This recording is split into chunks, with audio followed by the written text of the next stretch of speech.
გამარჯობა. ვინ ვარ მე? მე ვიცი ვინც ვარ. უბრალოდ ეს კითხვის ფორმაა ესეთი.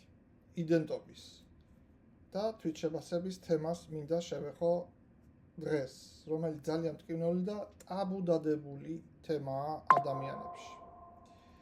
ძალიან უჭირს ადამიანებს განცალკავება და გამოყოფა საკუთარი იდენტობის ზოგადი დაფუძნებული მასების იდენტობისგან. ყველა ესია და აბა მე როგორ უნდა ვიყო ამ ფორმატიდან გამომდინარე. მაგრამ იდენტობა არის ის თუ როგორ ვპასუხობ საკუთარ თავს კითხვაზე ვინ ვარ მე. ეს არის ადამიანი ადამიანში, რაც მნიშვნელოვანია ჩვენივე თვითახქმისთვის ამ სამყაროში.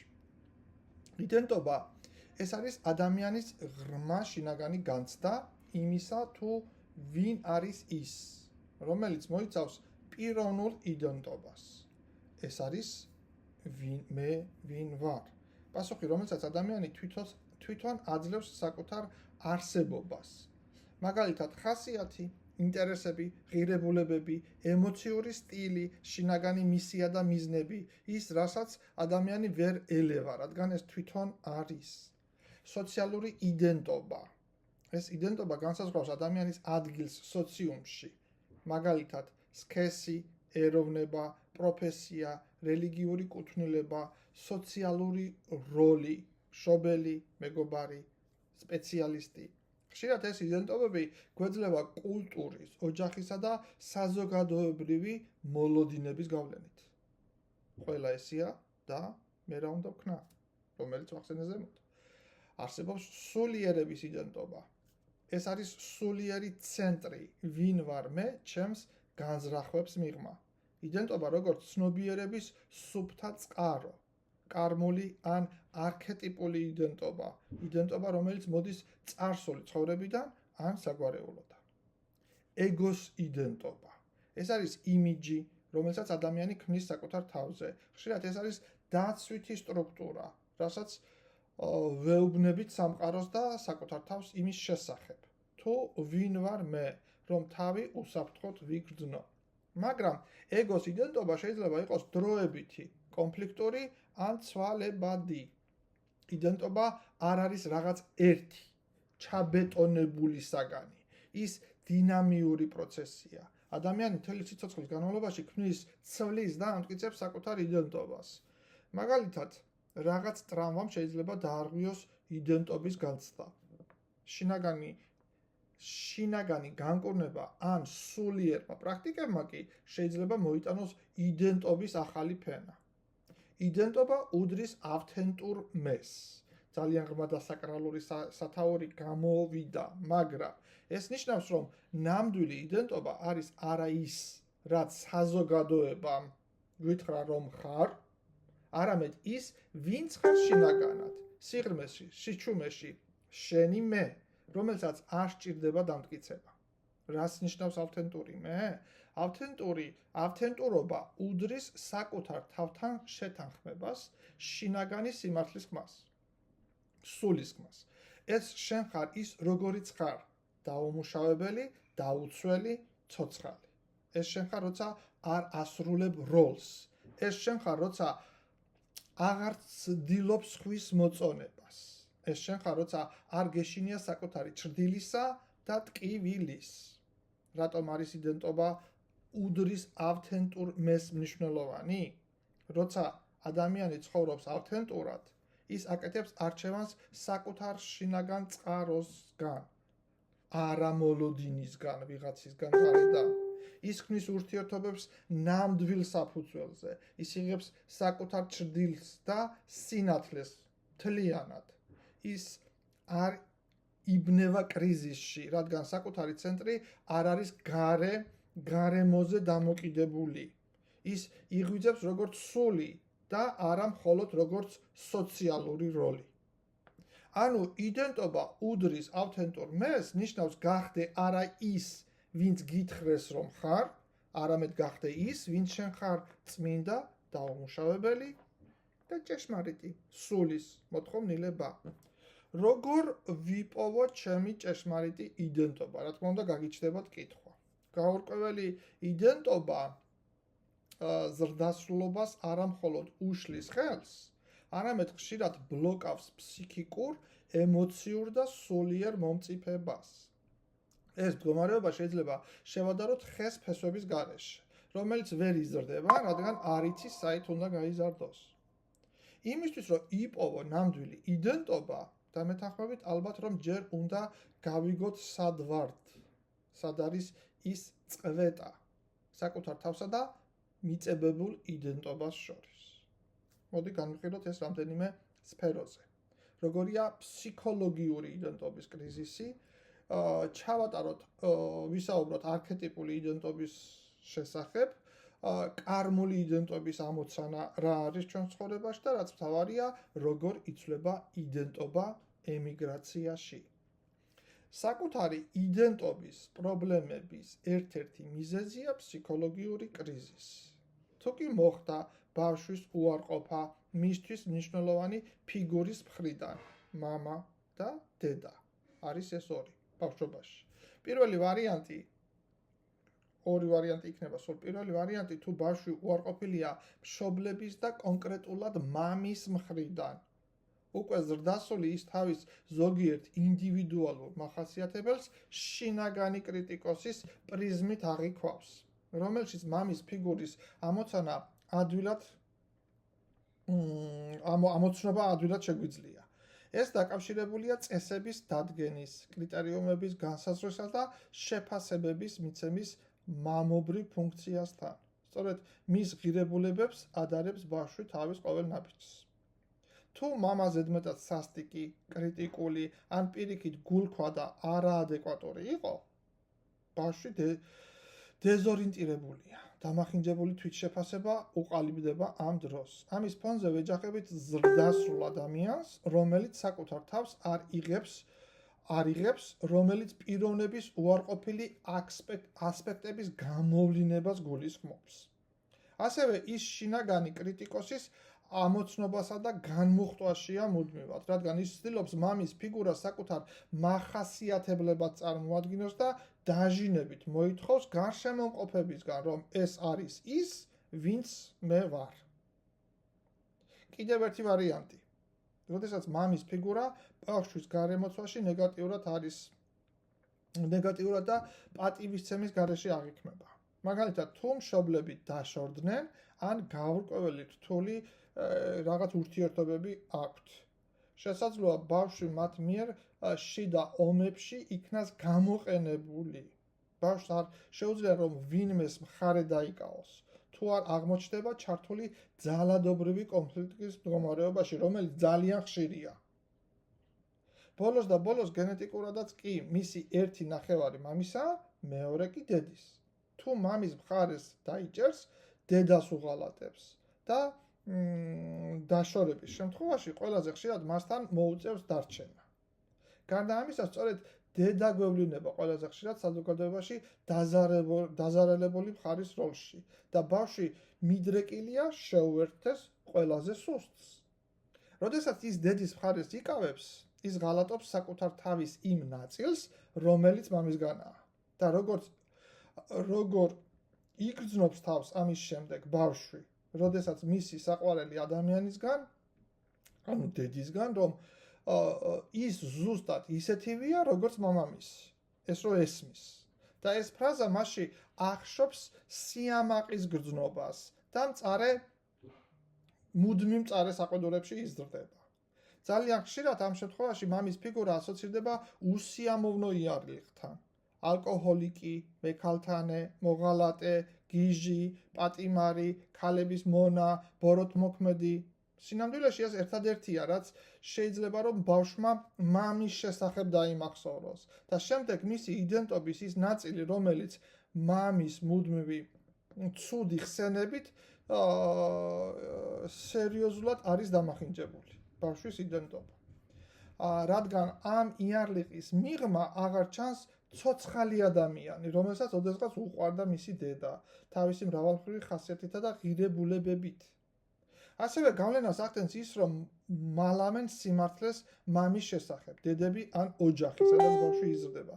როგორც ეს ხდება შვილად აყვანის, მამის სიკვდილის, უკანონო ორსულობის და რაღაც თუკი დანაშაული ჩაიდინა მამამ და ასე შემდეგ. ძალიან ბევრი ვერსია და ვარიანტები შეიძლება ყოფილიყოს და იყოს. ყველაფერი ამის შემდეგ კი ბავშვი ოჯახური სამართლიანობის აღსადგენად საკუთარ თავზე იღებს სწორედ ამ უარყოფილი მამობრივი თვისებების გამოვლინებას. თითქოს მორჩილად ასრულებს ბრძანებას, გაიმეოროს სამწუხარო ბედი. ხომ თქვი მე ზემოთ გახსოვთ ალბათ, რომ ბავშვი შინაგანად უერთდება ყველაზე სუსტებსა და ყველაზე დაზარალებულებს. მიუხედავად, ბიჭი იქნება თუ გოგო, ყველაფერი დამოკიდებულია იმაზე, თუ ვის მხარეს დაიჭერს ბავშვი, ვის დაცვას აირჩევს ქვეცნობიერად.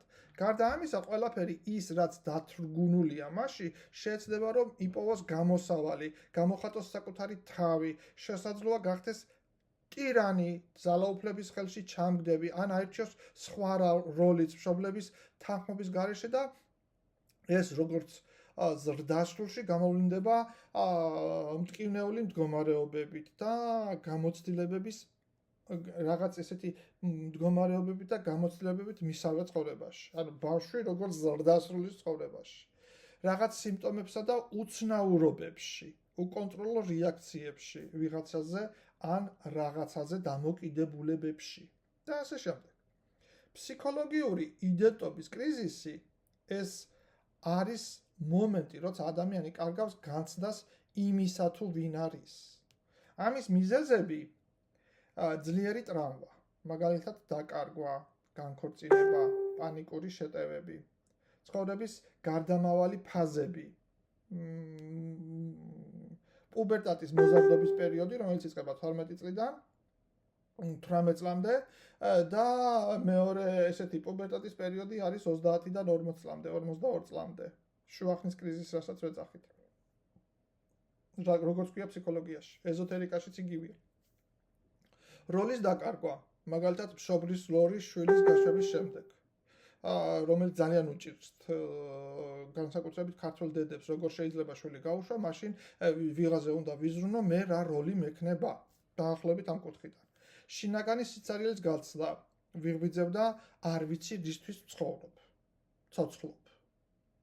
ფსიქოდინამიკურად იდენტობის კრიზისი ხშირად ინდივიდუალიზმის პროცესს უკავშირდება. ძველი მრწამსები ინგრევა, რათა აშენდეს ნამდვილი შინაგანი საყრდენი. ეს კრიზისი მიუხედავად ტკივილისა ხშირად გარდამტეხია, ბრაზი, საიდანაც სინათლე შემოდის. ბზარი, უпростоრად, ბრაზი არაფერ შუაშია, ბზარი, საიდანაც სინათლე შემოდის და გვეშინია ბზარის უფრო გადიდება სინათლე რომ შემოვიდეს. სიმპტომები ფსიქოლოგიური გამოვლინების არის შემდეგი: მუდმივი შინაგანი შფოთვა, დაბნეულობა, განცდა იმის, ეს ჩემი ცხოვრება არ არის, ძველი ურთიერთობების ან ფასეულობების მოშლა, ახლის ძიება, თვითმკვლელობის ზღვართან ან სულიერი გამოღვიძების გზაზე.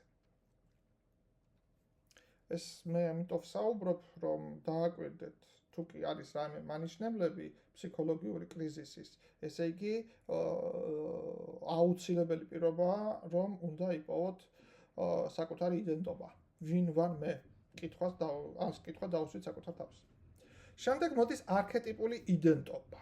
ეს არის ადამიანის პიროვნების დაკავშირება უძველეს კოლექტიურ ენერგიებთან, არქეტიპებთან. რაც ნიშნავს ეს პრაქტიკაში?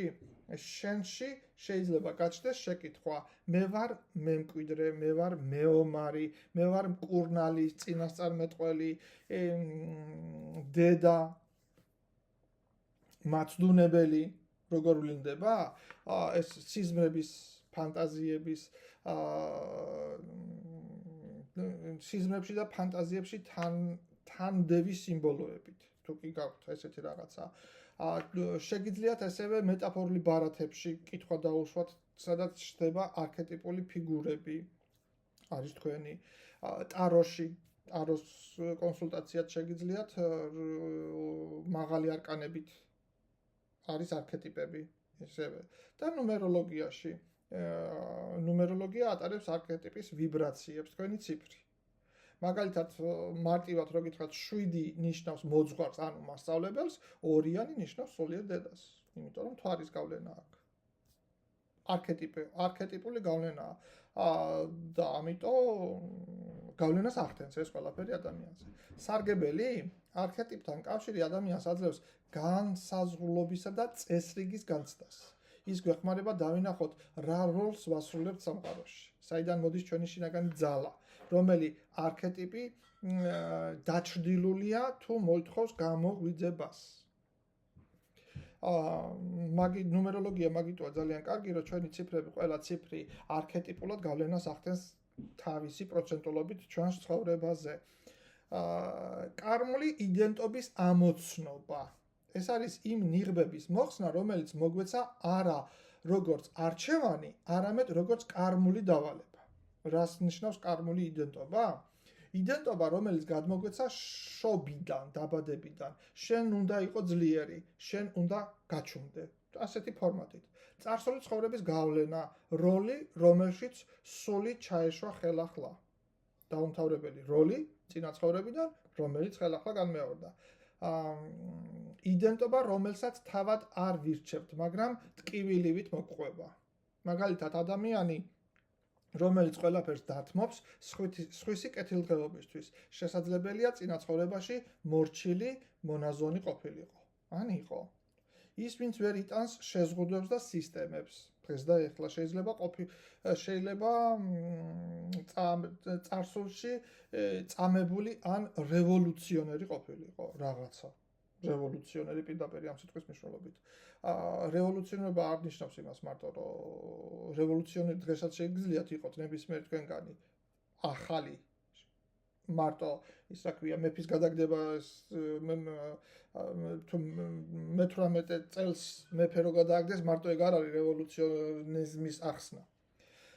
გამოწვევები კარმული იდენტობის ყოველდღიურობაში შეიძლება გამოვლინდეს შემდეგნაირად.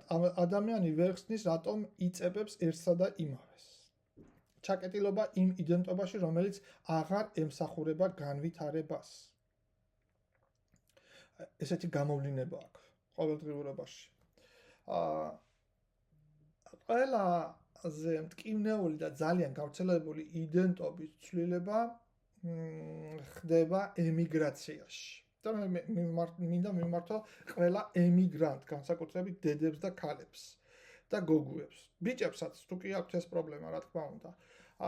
ემიგრაცია ხშირ შემთხვევაში არის იდენტობის დეკონსტრუქციის და ხელახლა აშენების პროცესი. რა ხდება ემიგრაციის დროს? ადამიანი კარგავს წარსულს, როლს, პროფესიულს, სოციალურს, კულტურულს.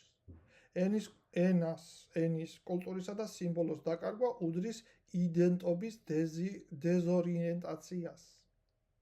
შინაგანი განცდა, ვინ ვარ აქ, როცა აღარ ხარ ის, ვინც იყავი იქ. ამ დროს ფსიქოლოგიური ფენომენი ვლინდება იმაში, რომ არის კულტურული შოკი, იდენტობის შერყევა, რომელიც იწვევს და რეფერენტული სარკეების დაკარგვა, ირგვლივ აღარავინაა, ვინც დაგიდასტურებს შენს ვინაობას. საკუთარი თავის ხელახლა მოგონება ხდება საჭირო. და სწორედ ამ მომენტში ეს არის კრიზისი ფსიქოლოგიური, რომელსაც ბევრი ვერ უძლებს და რომელიც იწვევს იმ სიცარიელებს, რომელზედაც ხშირად მესაუბრებიან ემიგრანტები. მაგრამ ემიგრაცია ასევე იდენტობის გააზრებული შერჩევის შესაძლებლობაცაა. ასე რომ ეს არ არის გამოუვალი მდგომარეობა. თქვენ შეგიძლიათ აირჩიო, რისი შენარჩუნება გინდა წარსულიდან. რისგან გინდა გსურს რომ განთავისუფლდე. ამის საშუალება გაქვთ და ვინ გინდა გახდე სინამდვილეში. ვინ გინდა გახდე სინამდვილეში. ანუ ემიგრაცია არ არის გამოუვალი მდგომარეობა, რომელზედაც მე სულ საუბრობ და მიმართავ ყველა ემიგრანტს. ანუ ღირებულებები ჯა უნდა დატოვო, რა უნდა გაუშვა და კითხვა ვინ ვარ მე და ვინ გინდა გახდე სინამდვილეში. როგორ უშლის ხელს გაურკვეველი იდენტობას ზრდასრულობას. შინაგანი დაყოვნება გადაწყვეტილებებში ზრდასრულობა მოითხოვს არჩევანის კეთების უნარს, ვისთან ვიყო, რა გზა ავირჩიო, რას ვემსახურები. გარკვეული იდენტობა კი ბადებს მუდმივ გაურკვეველი იდენტობა კი ბადებს მუდმივ შფოთს. ეს ჩემი სურვილია თუ სხვისი, ვინ ვარ მე ამ სიტუაციაში, ამ დაგვარის ფოთვები. ამ შიშით ირღვევა გადაწყვეტილებების ძალა და ადამიანი გამუდმებით ნებართვას ელის გარედან, ვიღაცისგან. გარე მოულოდნელობების კონფირმიზმი, ანუ შემგუებლობა. ვინც არ იცის, ის თუ ვინ არის, ადვილად ხდება სხვისი განსაზღვრების ობიექტი. ეს ნიშნავს მშობლის ან საზოგადოების იდენტობის ტარებას. მოლოდინების დაკმაყოფილებას საკუთარი შინაგანი სიმართლის დაკარგვის ფასად. მოჩვენებით სიმშვიდეს და შინაგან დისკომფორტს. ეს შინაგანი ფარდა იშლება, როცა ადამიანი აღმოჩნდება კრიზისში სახელად ცხოვრება ვიცხოვრე სხვისთვის. და ამიტომ ვიდრე მიყვალთ ამ კრიზისამდე, შეეცადეთ იპოვოთ საკუთარი იდენტობა. ეს ჩემი თემა სწორედ ამაზეა მორგებული. შემდეგი არის კიდე არასტაბილური ურთიერთობები და მყიფე პირადი საზღვრები. კარგად ჩამოყალიბებული იდენტობა ქმნის პირად მყარ საზღვრებს, გრძნობებისა და ღირებულებების მკაფიო ფონს. გაურკვეველი იდენტობის მქონე ზრდასრული კი ადვილად ერწყმის სხვას. სიყვარული ხდება თვითგადარჩენის ხარჯზე. არ იცის სად თავდება ის და სად იწყება მეორე. ვერ აყალიბებს სტაბილურ კავშირს, რადგან თვითონ არ იცის ვის სთავაზობს ამ კავშირებს. არ იცის თავისი საკუთარი პირადი საზღვრები. როდესაც ხდება შინაგანი სიცარიელის შევსება გარეგანი ფორმებით. შეუმდგარი იდენტობა ტოვებს შიგნით სიცარიელეს, რომელსაც ადამიანი ეძებს სადღაც გარეთ. მასშტაბური კარიერა, მაგრამ შიგნით სიცარიელე, ბევრი ურთიერთობა, მაგრამ არც ერთი ნამდვილი, სოციალური იდენტობის დედა, ექსპერტი, ვიღაცის ცოლი, მიღმა, დაკარგული მე. ხშირად ეს იწვევს დამოკიდებულებებს სამუშაოზე, ურთიერთობებზე და აღიარებაზე, რომ მინდა მაღიაროთ. პერსონალურ მითად ჩამოუყალიბებლობა. იუნგი წერდა, რომ ზრდასრულობა იწყება იქ, სადაც ადამიანი იწყებს პერსონალური მითით ცხოვრებას, ცხოვრების მიზნის და შინაგანი ლეგენდის ძიებას. თუ იდენტობა არ არის ჩამოყალიბებული, მითი არ იკვეთება. ცხოვრება ხდება განუსაზღვრელი ეპიზოდების ჯამი და არა ღრმა გზა. მითი არ იკვეთება, ნიშნავს არ გაქვს მიზანი, ვერ ხედავ გზას. და ყველაფერი ამის გამოწვევი შესაძლოა რომ იყოს შიში. შიში ერთ-ერთი ყველაზე ძლიერი ბლოკია, რომელიც ადამიანს აცდენს საკუთარ იდენტობას. იგი მოქმედებს როგორც ფსიქოლოგიური, ენერგეტიკული და სულიერი ბარიერი, რომელიც აფერხებს თვითშემეცნებას და ზრდას. იდენტობის პოვნა მოითხოვს სიმამაცეს, რადგან ეს ნიშნავს ჩახედვას საკუთარ ჩრდილში, ეჭვებსა და სიშიშვლეში და სწორედ იქ იბუდებს შიში.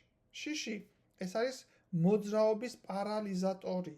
იდენტობის პოვნა მოითხოვს ნაბიჯის გადადგმას თავისი გზისკენ. შიში კი ადამიანს უჩურჩულებს, ნუ წახვალ, აქ დარჩი, იქ დაუცველი დარჩები. შედეგად ადამიანი ამჯობინებს მოერგოს სხვის იდენტობას, მხოლოდ რომ დაცულად იგრძნოს თავი.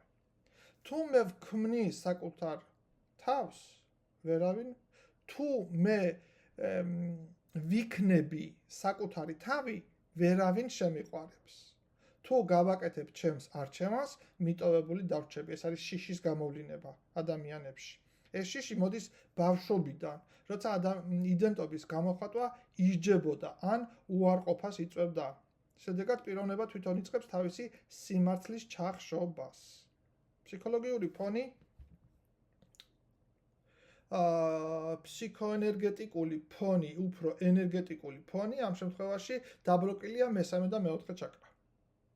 მესამე და მეოთხე ჩაკრა. როდესაც არის შიში სიცარიელისა და არარაობის წინაშე, თუ მოვიხსნი, ნიღაბს არაფერი არ ვიქნები. თუ გავითავისუფლებ საკუთარ თავს სხვისი მოლოდინებისგან, უბრალოდ გავქრები. ეს არის ეგოს შიში, სიკვდილის, არა ფიზიკური, არამედ იმ ფორმის, რომელსაც ადამიანი მიჩვეულია. შინაგანი ხმა ეუბნება ამ დროს შეიძლება რომ ადამიანებს შეიძლება ჩარჩოჩულებდეს ვის შეუყვარდები შენ ნამდვილი. არავის არ ეყვარები ნამდვილი. ამ ყველაფერის კარმული ფესვი შეიძლება ჰქონდეს წარსულ ცხოვრებაში დაურჯელი სიმართლე ან გარიყული ინდივიდუალურობა იყოს ყველაფრის ამის მიზეზი და საწყისი. როდესაც არის შიში იდენტობის არჩევის პასუხისმგებლობისგან. იდენტობის განსაზღვრა ნიშნავს პასუხისმგებლობის აღებას. ადამიანი შეიძლება თვითონაც ვერც კი აცნობიერებდეს. თუ ვიცოდე ვინ ვარ, ვეღარ დავმალავ თავს. ვალდებული გავხდები ჩემს თავთან. პასუხისმგებელი გავხდები საკუთარ თავთან. ამიტომ რჩება ბუნდოვანი მდგომარეობა, სადაც ყველა გზაა და არც ერთი არ მიდის ბოლომდე მიზნისკენ. ბევრი გზაა. ეს არის ენერგეტიკული გამოვლინება და ვლინდება შემდეგნაირად ადამიანებში ქრონიკული გადაღლა, შფოთვა, დაბნეულება, სხეულის უმიზეზო ჩივილები, როგორც არის პანიკური შეტევები და ასე შემდეგ. შიში საკუთარი ჩრდილების იდენტობა არ არის მხოლოდ ნათელი მხარე. ის მოიცავს თავის ჩრდილს, ეგოისტურ სურვილებს, აკრძალულ ემოციებს, არაკონტროლირებად იმპულსებს. შიში ამ შავი შრეების წინაშე ხშირად გვიბიძგებს იდენტობის კეთილი ვერსიის თამაშისკენ. მაგრამ იქ, სადაც ადამიანი ვერ უყურებს საკუთარ ჩრდილს, ვერ იგებს ვინ არის სინამდვილეში. ამიტომ უგეშინიათ. გამოსავალი რა არის აქედან ყველაფრიდან, როგორ გავთავისუფლდეთ ამ შიშისგან. და ვიპოვოთ საკუთარი ნამდვილი მე, ვინ ვარ მე. დავუსვით საკუთარ ცნობიერებას შეგნებულად მიმართული კითხვები. ვისი დაკარგვის მეშინია თუ საკუთარ თავს ვიპოვი და მივყვები. რა დამემართება თუ ყველას ვეტყვი სიმართლეს, ვინ ვარ მე? რომელ ტკივილს გაურბი ვარ, როცა ვერ ვამბობ, ეს მე ვარ. თუ კი ვერ მიიღებთ პასუხებს, პრაქტიკულად რა შეგიძლიათ გააკეთოთ? კონსულტაციები მეტაფორული ბარათებით, შიშებთან სამუშაოდ, რომ იპოვოთ შიშები თქვენი იდენტობის, რა გაშინებთ. შეგიძლიათ შიშის ენერგიის ვიზუალიზაციაც გააკეთოთ. და ასევე არსებობს რიტუალი ნიღბების მოხსნის. ასევე შეიძლება ნუმეროლოგიური ანალიზი შიშის კოდებზე. ზოგჯერ ციფრებიც აჩვენებენ, სადგას შიშის ბარიერი. და ერთ-ერთი ციფრები არის 2, 6 და 7. 2-იანი გაურკვეველი ემოციები, 6-იანი არის სიყვარულის ნაკლებობა და 7 არის აკვიატებული ფიქრები. შფოთვაზე, გაუბედაობაზე და გადაბმის შიშზე მიუთითებს ეს ციფრები. რამდენია თქვენს დაბადების თარიღში ანალოგიური ციფრები? ან თქვენი ბედის ხაზი თუ არის ეს ციფრები 2, 6 და 7. შიში განსაკუთრებით ორიანებს უფრო უჭირთ იდენტობის ჩამოყალიბება, მიუღებლობა აქვთ ზუსტად ორიანებს ჩრდილების. 6-იანებს სიყვარულის და 7-იანები ქარსაყოლილები არიან ფიქრებს. შიში არ არის მტერი, ის არის წარსული ჭრილობის მცველი და როცა მას ცნობიერება ჩაანაცვლებს, ის გადაიქცევა შინაგან გზამკვლელად. მაგრამ არსებობს კიდევ ერთი უხილავი მტერი, რომელიც ხელს უშლის იდენტობას. ეს არის ეგო. როგორ უშლის ხელს იდენტობის პოვნას ეგოს გამოძახილები? ეგოს ხმები, ეს არის შინაგანი ხმები, რომლებიც არ გამოხატავენ ავთენტურ მეს, არამედ დაცვის სტრუქტურებს, რომელიც შეიქმნა ტკივილის, ტრავმის, მოლოდინის ან სოციალური ჩარჩოს საპასუხოდ. ეგო როგორც ნიღაბი, ეგოს ერთ-ერთი ამოცანაა შეინარჩუნოს ილუზია, ვინ ვარ მე, რაც დათრგუნული იდენტობის წინააღმდეგ იბრძვის. მაგალითად, ადამიანი, რომელიც ამბობს მე ძლიერი ვარ, მე ვერავინ მატკენს. შინაგანად შეიძლება იყოს მიტოვების შიშით დატანჯული სული.